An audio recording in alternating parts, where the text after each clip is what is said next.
David Johnson and Chuck Brownsville here with you right after the Ole Miss Rebels had defeated Southeastern Louisiana 40-29. Chuck, a win is a win.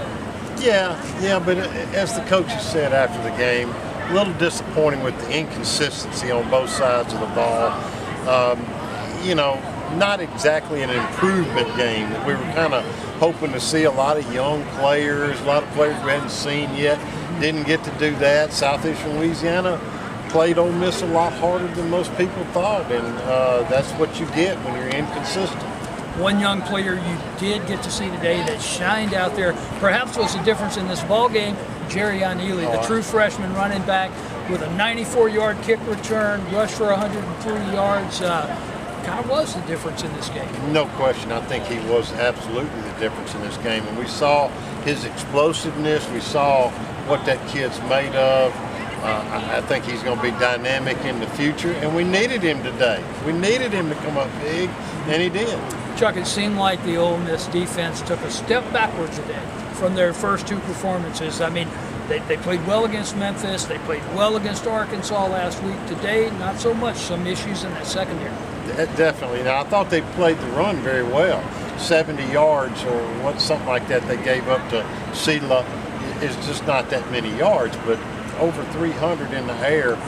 They kind of picked us apart, and now we did get 3 interceptions and a couple of fumble recoveries. So the turnovers, kind of negated some of their success, but at the same time, that's going to be something our future opponents are going to take note of and attack us the same way if we don't get that corrected.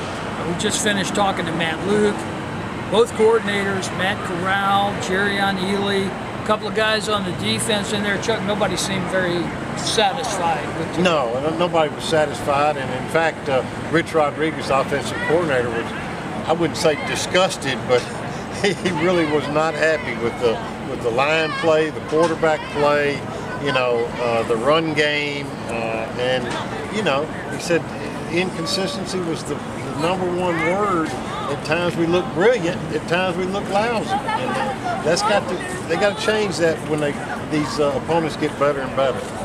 Ole Miss Rebels improved to 2-1 overall. The Cal Bears in here next week, Chuck, and step up in competition. No question about it, and everybody knew that. Everybody knows that Cal's going to be a top 25 team coming in here, and the Rebels will have to play better than they did today.